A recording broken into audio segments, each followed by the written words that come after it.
Suzette is an accomplished senior leader and nonprofit executive with extensive experience and success in leadership, governance, and fundraising over the last 25 years.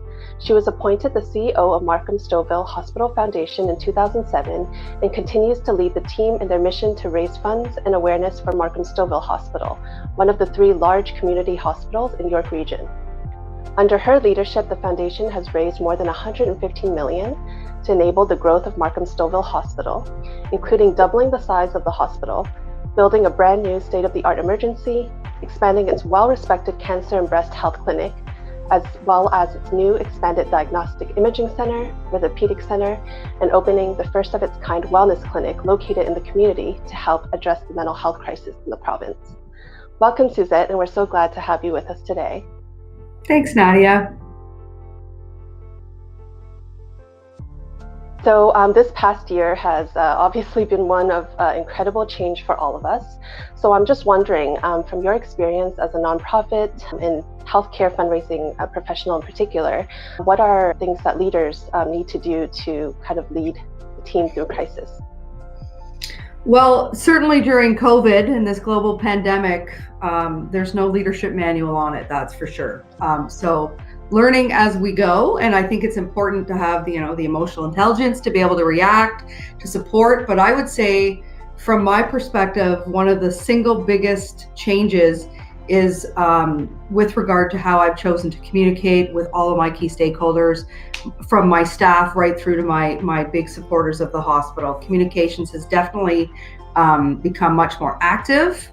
And although I believed it was important as a leader to be a good communicator, I think it's going to be what's differentiated Markham Stouffville Hospital during this global pandemic. Mm-hmm. Yeah, I agree. Communications is always incredibly important in the workplace, but definitely more so, I think, in light of the pandemic, which has been stressful enough. And when we put like all these other, things that employees are grappling with, it becomes, I think, that much more overwhelming. So I'm just wondering, what are some of the big questions that leaders need to be asking during this time?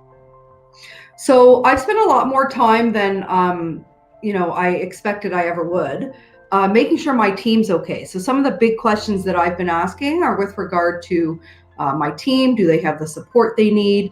Am I enabling their success?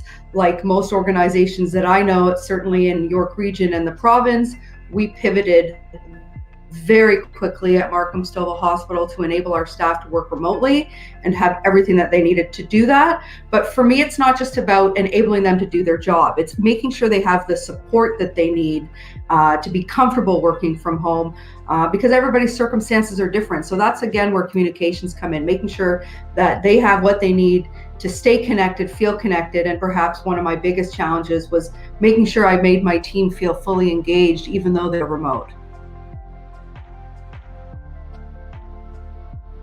You've been in your current role at Markham Stouffville Hospital Foundation for a little more than the past decade. So I'm sure you have plenty of kind of stories of how you've led your team through crisis. Can you share an example, either recent or past example of that? So coming back to, communication being at the center of everything, we've certainly through this pandemic made a concerted effort to communicate much more effectively. And much more frequently. So we've, again, as I mentioned, we've gone remote. And so instead of having, staff meetings where we all get together once a month and go over what everybody's doing, at the very beginning of the pandemic, we did this weekly. We got together and we chatted. We needed to see each other's faces, make sure that we were all okay, and give a chance for everybody to touch base. I think that this sort of increased the transparency. It gave me a chance to see everybody, actively listen to what they are saying and communicate with them. One of the biggest challenges going on virtual and by Zoom is that you don't really see all the same cues that you see. And as a leader, I pay a lot of attention to that kind of thing, body language, to do a pulse check on how my team's doing. So we really shifted gears to make sure everybody had a buddy and a mentor, made an effort to reach out to people, not just work related, but to make sure that they felt supported and engaged through the whole, certainly since the beginning of the pandemic. Yeah, it's great to hear that you've kind of changed and adapted your leadership to the times that we're in, because the times have just changed so quickly and continue to do so. So, looking ahead, what would you say leaders can do to ensure that their teams can continue to thrive through change and uncertain times? So I'm hopeful that the vaccination rollout is going to be the light at the end of the tunnel for many people, getting people to come back in. And I think that that in itself is going to motivate everybody and re-energize them, because I think, nobody expected in this crisis it was going to last as long as it has. And so we've had to reinvent every quarter how we keep people motivated and engaged, and now we're dealing with additional things like Zoom fatigue. So getting my team back into the office and having that personal interaction and hallway chatter, obviously respecting the distancing and the masking and providing a safe environment, becomes more important than ever before. And it's a shift back to what I hope they consider to be the new norm.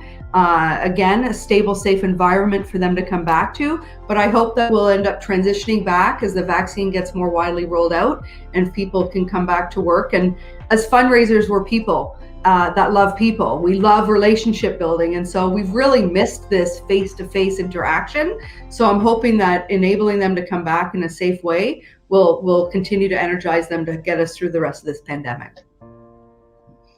Yeah, it's hard to believe it's been over a year since all of this started.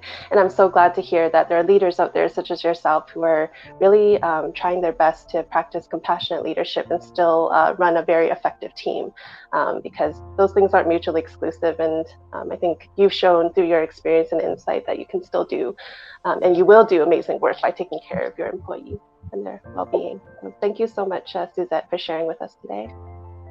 Thank you, Nadia. It's a pleasure to be here. Stay safe.